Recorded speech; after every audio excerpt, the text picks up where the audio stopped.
పరిశోధన చేసి సరైన పద్ధతుల్లో అధ్యయనం చేసి ఒక రిపోర్ట్ ఇవ్వాల్సిందిగా కమిటీ అధ్యక్షుడిగా నియమించిన పెద్దలు నిరంజన్ రెడ్డి గారిని కూడా వేదిక మీదకి రావాల్సిందిగా స్వాగతిస్తూ, మిత్రులు ఎవరైతే ఉన్నారో డాస్ పక్కన అక్కడ నిరంజన్ రెడ్డి గారికి దారిచ్చి తీసుకురావాల్సిందిగా విజ్ఞప్తి చేస్తూ ఉన్నా. వారితో పాటు వచ్చిన కమిటీ సభ్యులందరికీ కూడా గౌరవ మాజీ మంత్రివర్యులు, శాసనసభ్యులు, రాష్ట్ర వ్యాప్తంగా ఇతర ప్రాంతాల నుంచి వచ్చిన శాసనసభ్యులు, మాజీ శాసనసభ్యులు కూర్చోండి. మీరు లేవద్దు, ముందు వారు కూర్చోండి, లేవద్దు. అట్లా ఎవరు ముందుకు రావద్దు, పద్ధతి కాదు. కూర్చోండి, అందరు కూడా దయచేసి కూర్చోవాలి. నిజమే, మీరు పెద్ద ఎత్తున వచ్చిండ్రు. ఎవరి వాళ్ళు కూర్చోండి ప్లీజ్. కేటీఆర్ గారు వస్తుంటే ఉత్సాహంతోనే జిల్లా మొత్తం నుండి కూడా యువతరం కదిలి వచ్చింది. కూర్చోనేందుకు మీకు అందరికి కూడా స్వాగతం తెలియజేస్తా ఉన్నాం, మీకు ధన్యవాదాలు కూడా తెలియజేస్తా ఉన్నాం. దయచేసి కూర్చోవలసిందిగా విజ్ఞప్తి చేస్తా ఉన్నాం. మిత్రులు ఎవరు కూడా ఆ రకంగా వస్తే సాధ్యం కదే. శ్రీనివాస్, సీను కూర్చో. సీను, నాగేంద్ర కూర్చో. అన్న కూర్చోండి, కూర్చోండి ప్లీజ్. Request please. మీడియాకు అడ్డమవుతారు, తీసేయండి. మీడియాకు అడ్డమవుతుంది, సాధ్యం కాదు. ఇప్పుడు అందరు షేక్ హ్యాండ్ ఇవ్వడం సాధ్యం కాదు సార్, కష్టమవుతుంది. ఆయన ఎవరినా ప్లీజ్ మీడియాకు అడ్డమవుతారు భయ్, మీడియాకు అడ్డమవుతారు. సమయం లేదు మనకు. కోర్టు ఇచ్చిన సమయం లోపలనే మన సమావేశం, మన ధర్నా కార్యక్రమాన్ని ముగించుకోవాల్సిన అవసరం ఉంది. దయచేసి కూర్చోండి అన్న. నిరంజన్ స్వాగతం, కూర్చోండి. మిత్రులారా, ఒక సంవత్సర కాలంలోనే ప్రజలకు చాలా స్పష్టంగా అర్థమైపోయింది, కాంగ్రెస్ పార్టీ సంవత్సర పాలనలో నీళ్ళేందో పాలేందో తేలిపోయినాయి. మీడియా ముందు మీరు కూర్చోకపోతే సార్ మాట్లాడలేడు. మీడియా కూర్చోమని చెప్తున్నాం నిర్మలా. దయచేసి కూర్చోండి. ముందున్న వాళ్ళు, మీడియా గడ్డ ఉన్న వాళ్ళు కూర్చోండి, లేదా పక్కకి వెళ్ళిపోండి. బాబు నీకే చెప్పేది, కూర్చో. లేదంటే వెళ్ళి పక్క జరుగు. మీరు ముందున్న వాళ్ళు ఎన్నుకున్న వాళ్ళని చెడగొడతారు. నేను చెప్తున్నా, రేవంత్ రెడ్డి రాష్ట్రాన్ని నిలబడ్డాడే చేస్తున్నారు. మీరు కూడా వాళ్ళు దయచేసి అభిమానంతో వచ్చిన వాళ్ళు మీటింగ్ సజావు సాగనియండి. కూర్చోండి అన్న ప్లీజ్. సార్ చెప్పే 4 మాటలు వినాల్సిన అవసరం ఉంది. వాళ్ళే మీరు ఎన్నుకున్న బ్లూ షర్ట్ కూర్చో. బ్లూ షర్ట్ అయినా కూర్చోవే. నువ్వు కూడా కూర్చో. శోభన్ కూర్చోండి. మీరు జరగాలి. కట్టిన వాళ్ళు బాబు మీరు జరగాలి. అడ్డం ఉంటే జరగండి, దయచేసి కూర్చోండి ప్లీజ్. రమేష్ పక్క జరగాలి. సూర్యాపేట కౌన్సిలర్ రమేష్ ను పక్క జరగాలి. మీరు అడ్డే ఉన్నారు, మీడియాకి అడ్డే ఉన్నారు. జరుగు బాబు, నువ్వు జరుగు బాబు. జరగదు లేదు, కూర్చో. నాగేందర్ నువ్వు కూర్చోలేకపోతే పక్కకు బా. కూర్చోలేకపోతే పక్కకు బా. మిత్రులారా, తెలంగాణ రాష్ట్రం ఏర్పడిందే రైతాంగం మద్దతుతోని. రైతాంగం సమస్యల పునాదిగానే కేసీఆర్ గారు ఆనాడు ఉద్యమం ప్రారంభించిండ్రు. ఆనాడున్న చంద్రబాబు ప్రభుత్వం తెలంగాణ రైతాంగం నెత్తిన పిడుగులాగా విద్యుత్ ఛార్జీలను పెంచిన సందర్భంలో మీ ఆంధ్రాలో కాలువలతో నీళ్లు పారిస్తున్నావు, కాలటం పెడితే నీళ్లు పారుతున్నాయి. నా తెలంగాణ రైతు సొంతంగా లక్షలాది రూపాయలు ఖర్చు పెట్టుకొని బోరు బావులు వేసుకొని మోటార్లు కొనుక్కొచ్చుకొని పుస్తల తాడులు అమ్మి మీకు లంచాలు ఇచ్చి కనెక్షన్ తీసుకుంటే ఆ కరెంటుకు కూడా ధరలు పెంచి మా రైతాంగం నెత్తిన తాటి పండు వేస్తున్నావు.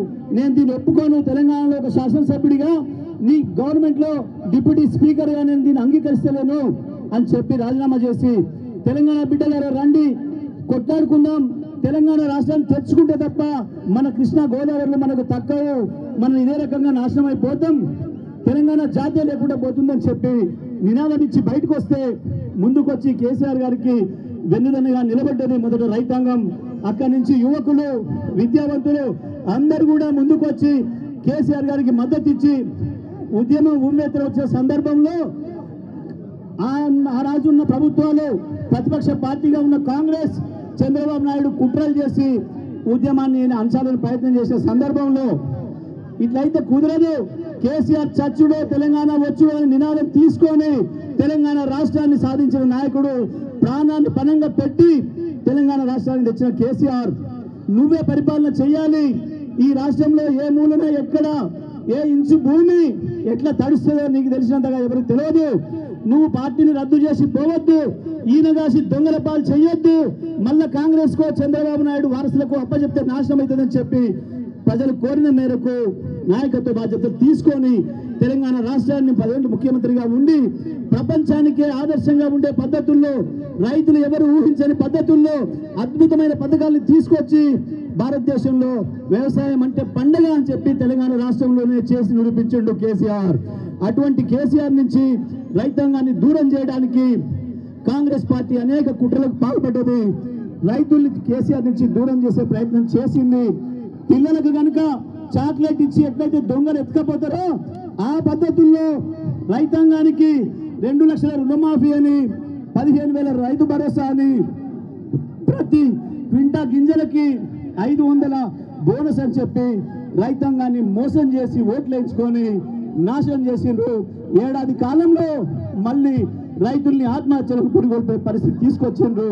ఆ రైతాంగానికి ధైర్యం ఇచ్చే పరిస్థితి కూడా లేదు. నిన్న ఇవాళ మళ్ళీ మోసం చేస్తున్నారు.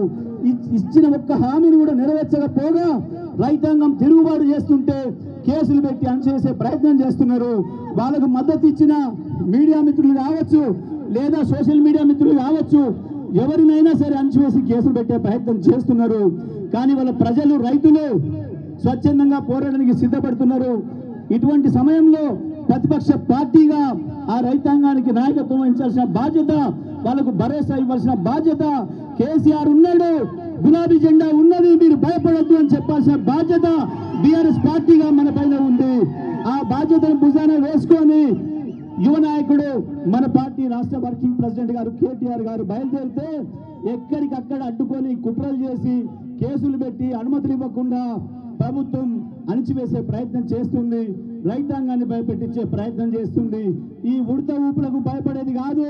కేసీఆర్ దళం ఇక్కడ ఉన్నది, కేసీఆర్ సైన్యం ఇక్కడ ఉన్నది. ప్రత్యేకించి ఇది నల్లగొండ జిల్లా. ఈ చిన్న కుక్క మీది పిన్నలు ఈ పొద్దుందాక సోయి లేకుంటుండే ఈ ఆకు రౌడీలు మనం ఏం చెయ్యలేరు. నల్లగొండ ఉద్యమాన్ని ఆపలేరు, నల్లగొండ చైతన్యాన్ని ఆపలేరు.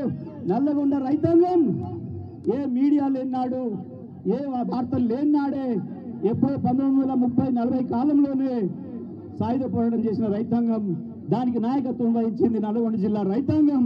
గా స్ఫూర్తి రైతుల్లో ఇంకా నిలిచి ఉన్నది. ఇవాళ నల్లగొండ రైతాంగం యొక్క, నల్లగొండ యువ చైతన్యం యొక్క శక్తి ఏందో అన్న కేటీఆర్ గారు చూసిండ్రు. రాష్ట్ర అధ్యక్షులు మీ అందరూ కూడా చూసిండ్రు. ప్రత్యక్షంగా మీరు ఇచ్చిన స్వాగతాన్ని కూడా చూసిండ్రు. ఇదే స్ఫూర్తితోని, నల్లగొండ జిల్లా ఇచ్చే స్ఫూర్తితోని మొత్తం తెలంగాణ రాష్ట్ర రైతాంగం అంతటి కూడా ఒక్కటై కదులుతుంది. రేవంత్ కాదు మనకి, వాళ్ళకి చిల్లర నాయకులు కాదు మన పోటీ.